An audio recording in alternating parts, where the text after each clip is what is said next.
세상을 살다 보면 장래가 촉망되어 주목받던 사람이 유명무실하게 되는 경우가 있고요. 반대로 평범했고 혹은 부족했던 사람이 위대한 변화를 이루어서 두각을 나타내는 경우도 있습니다. 야곱의 아들 요셉이 바로 그랬습니다. 아버지의 특별한 사랑, 편애를 받고 그래서 어린 시절을 버릇없게 자랐습니다. 좀 많이 버릇이 없었던 것 같습니다. 결국 원한을 사서 노예로 팔려갔고 이집트에서 머슴살이를 하게 됐습니다. 그러나 요셉은 그것에서 각고의 노력을 했고 이집트의 국무총리가 될 수 있었습니다. 자, 요셉이 국무총리가 된 비결은 아버지가 심어준 자화상 때문이었습니다. 요셉은 그 자화상 때문에 꿈을 꾸고 시련을 극복하고 열심으로 믿음으로 산 결과 꿈을 성취했습니다.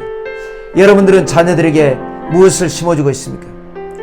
요셉은 무성한 가지, 곧 샘 곁에 무성한 가지라. 그 가지가 담을 넘었도다. 무성하다, 샘 곁에 심어졌다, 가지가 담을 넘었도다. 자, 이 세 가지로 우리가 정리해 볼 수 있습니다. 가지가 무성하다라고 하는 것은 무한한 가능성을 의미합니다. 또 샘 곁에 심어졌다는 것은 샘에 뿌리를 내렸습니다. 수분 공급, 영양 공급을 받는다는 것입니다. 가지가 담을 넘었다. 담은 불가능을 상징하고 한계를 의미합니다. 하나님이 주시는 힘으로 불가능도 극복하고 한계도 극복했습니다. 요셉은 이집트 노예로 팔려갔고 감옥까지 가게 됐지만 그 모든 것을 극복하고 기적의 주인공이 될 수가 있었습니다. 그런데 자화상을 위협하는 시련이 있습니다. 자, 여러분, 지구는 어디에 있나요? 공중에 떠 있습니다. 어떻게 떠 있죠? 밀고 당기는 힘, 자기장이라고 하죠. 여러분, 우주에만 자기장이 있는 것이 아닙니다. 우리 인생도 밀고 당기는 힘이 작용하고 있습니다. 축복해주는 힘과 저주하는 힘이 있습니다. 나를 잘 되게 해주는 힘과 잘못되게 하는 힘도 있습니다. 하나님이 아버지를 통해서 자화상을 주신 것은 긍정의 힘이었고요. 이 긍정을 부정하는 힘도 있습니다. 활 쏘는 자가 그를 학대하며 적개심을 가지고 그를 쏘았으나, 활 쏘는 자가 누굽니까? 사탄이었습니다. 그럼 요셉을 학대한 사람은 누굽니까? 배다른 형님들이었습니다. 사탄이 형들에게 질투심을 유발해서 요셉을 학대하게 했습니다. 또 요셉을 학대한 사람이 누굽니까? 보디발 장군의 부인이었습니다. 사탄이 부인에게 음란한 마음을 넣어서 요셉을 유혹하려다가 실패하고 그래서 누명을 뒤집어 씌워서 감옥에 종신형으로 집어넣고 말았습니다. 자, 시련은 오직 믿음으로만 극복할 수 있습니다. 세상에는 꿈이 없는 사람도 있지만 꿈은 있는데 꿈을 이루지 못하는 사람도 참 많습니다. 왜 꿈이 이루어지지 않는 걸까요? 시련 앞에서 주저앉아 버렸기 때문에 그렇습니다. 요셉은 노예 생활, 감옥 생활이라고 하는 시련을 믿음으로 극복해냈습니다.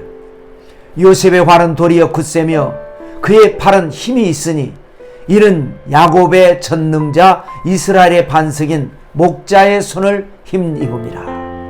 요셉을 공격하는 사탄을 활 쏘는 자라고 했는데 사탄이 아무리 요셉을 공격해도 요셉의 활이 더 강했습니다. 그 비결은 뭐냐? 야곱의 전능자 이스라엘의 하나님을 의지해서 그렇다는 것입니다. 어떤 시련이 다가와도 하나님에 대한 믿음으로 이겨낸 것입니다. 자, 믿음에는 반드시 하나님께서 기적으로 반응하십니다. 성경에는 믿음으로 구원을 받는다, 믿음으로 산을 옮길 수 있다, 믿으면 병도 낫고 복도 받고 기적이 일어난다. 이것이 성경의 말씀입니다. 내 아버지 하나님께로 말미암나니 그가 너를 도우실 것이요 전능자로 말미암나니 그가 내게 복을 주실 것이라. 위로 하늘의 복과 아래로 깊은 샘의 복과 젖먹이는 복과 태의 복이리로다. 요셉의 믿음에 하나님은 좋은 것으로 응답하셨습니다. 이렇게 세월이 지났고 요셉은 여전히 감옥을 벗어나지 못합니다. 그러나 요셉은 여전히 감옥 생활 열심히 합니다. 그러다 보니까 감옥에서 이집트의 학술, 정치, 언어, 문화, 공부를 열심히 하게 되고요. 또 세월이 지나면서 이번에는 바로 임금이 꿈을 꾸는데 해몽할 자가 없습니다. 그때 술 맡은 관원장이 기억이 나서 제 꿈을 해몽을 잘한 사람이 있습니다 하고 요셉을 추천을 하고, 감옥에 있던 요셉이 면도를 하고 새 옷을 갈아입고 바로 임금 앞에 서는데 그야말로 멋진 청년이 돼서 섰습니다. 바로가 꿈 이야기를 합니다. 두 가지 꿈을 꾸었다. 첫 번째 꿈은 살찐 소 7마리가 한가롭게 풀을 뜯어먹고 있는데 저쪽에서 마른 소 7소가 나타나서 살찐 소를 잡아먹었는데 여전히 말라있더라. 너무 놀라서 내가 깼는데 다시 잠을 자게 되고, 이번에도 한 줄기에 충실한 7 이삭이 나오는데 저쪽에서 또 다른 비쩍 마른 다른 이삭이 나와서 살찐 7 이삭을 삼키는데 여전히 말라있더라. 요셉의 해석은 이렇습니다. 자, 소 7마리와 또 이삭 7 이삭은 7년을 의미합니다.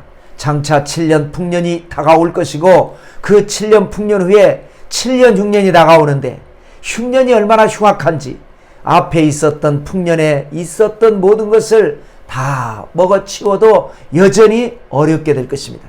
요셉은 꿈만 해석한 것이 아닙니다. 대책을 세웁니다. 그러므로 임금님께서는 지혜로운 사람을 세우십시오. 그리고 7년 풍년 기간에 흥청망청하면 안 됩니다. 세금을 많이 거두어 드리고 잘 저장했다가 7년 6년 기간에 그 저장한 양식을 풀어서 백성들을 구제하면 백성들이 평안해지고 민심이 돌아오고 왕권이 강화되고 국력이 신장되게 될 것입니다. 바로 임금은 자기 무릎을 치면서 이런 지혜로운 사람을 어디서 구할 수 있겠는가? 바로 내가 책임자다. 이집트 경제 프로젝트 14년을 맡기겠다. 읽어볼까요? 너는 내 집을 다스리라. 내 백성이 다 내 명령에 복종하리니 내가 너보다 높은 것은 내 왕좌뿐이니라. 내가 너를 애굽 온 땅의 총리가 되게 하노라. 여러분, 꿈이 이루어졌습니다. 여러분은 어떤 자화상을 가지고 있습니까? 자화상을 심어줄 아버지가 안 계십니까? 하나님이 계시지 않습니까? 성경을 읽어보십시오. 성경을 읽다 보면 꿈이 생깁니다. 그 꿈 가지고 기도하다 보면 그것이 바로 자화상이 되는 것입니다. 자화상을 가지고 살다 보면 방해 요소도 있지만 그것을 믿음으로 극복하면 희한한 기적이 일어납니다. 마음속에 그렸던 자화상은 현실이 될 것입니다. 하나님의 기적은 바로 여러분의 것입니다. 체험해 보시기를 주님 이름으로 축원합니다. 할렐루야.